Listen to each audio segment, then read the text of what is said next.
Well, hi, I am the slightly irritated video game geek. I'm a geek. Can't you tell? Wow. I'm good. It was a mistake. Well, anyways, this is the video. I'm going to talk about the revision of the Nintendo Entertainment System. One of the most iconic consoles of all time to put Nintendo on American soil. Now, while I do not have the original NES for real, I have the NES Classic Edition. This here, look. It's a gray box. It's more like a VCR than anything. It's got two buttons, a power and a reset. There's a light here indicating if it has power on, and the reset resets the game. These are the controller ports. They aren't the real controller ports, but these come with replica controllers.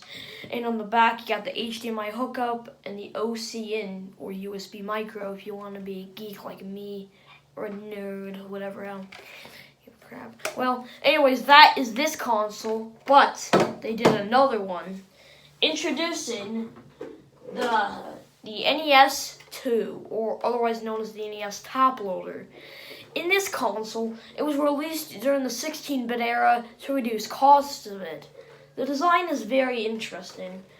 Here, it has a Nintendo Entertainment System here, and the controller inputs are the same. So you can hook up your classic NES controllers to it if you want to.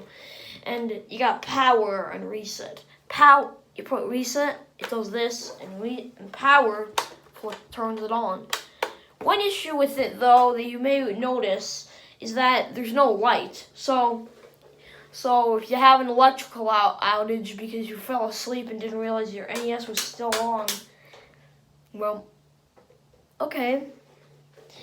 And then you have the top loader part itself. Instead of the gray box where you stick them in, which can sometimes get them stuck, here, this is just one top loader. I usually don't have the best experience with trying to get them in, but yeah, there it is. And inside you can see some chips and stuff. The part of it. One thing that they also did was they removed the NES lockout chip. So you know what that means? Unlicensed games plus other games can be played on here. Yeah, those unlicensed games are still able to be played, as well as even European games. I've never checked if it works with the Famicom games, but I'm pretty sure it might, but I don't think so. But there is one significant issue. Say, the original NES here didn't use these things. This is the classic, but the original, of course, used AV cables and composite, because that was the kind of stuff that was considered as, I'd say, was fine for the 80s. Well, you know what they used on here? Look, RF. They used RF in a console released in 1991.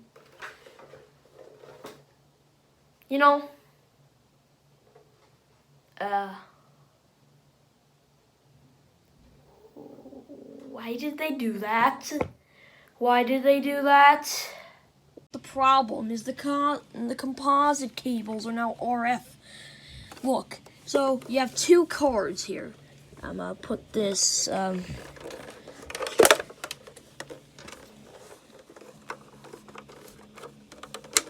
put it in that one, and you put this one in the other one. If you have this, you need to know to do that. And then you flick the switch here.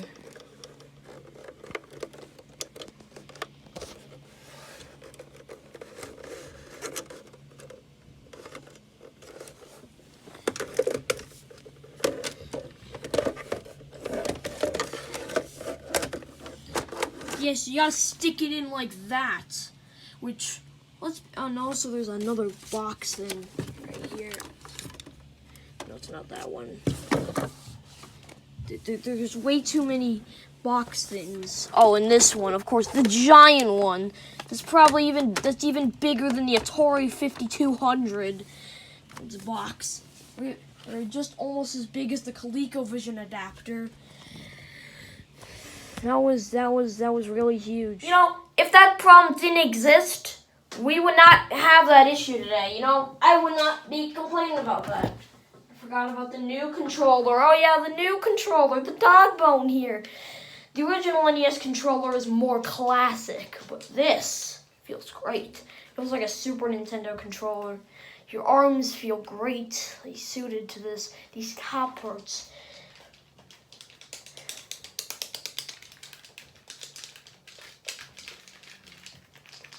I'm playing a video game like it's a movie, like say The Wizard, for example. So the D-pad is pretty much the same here. The select and start are kind of tilted. So is the B and A button, but these feel great.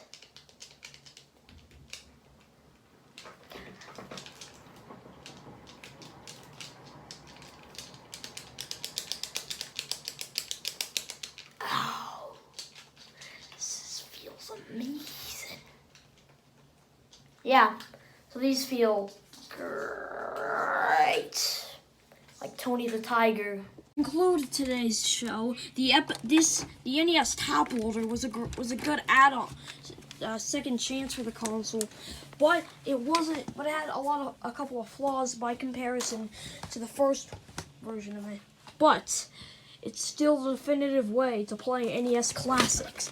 So just dust off that great thing and stick it in some Super Mario Brothers.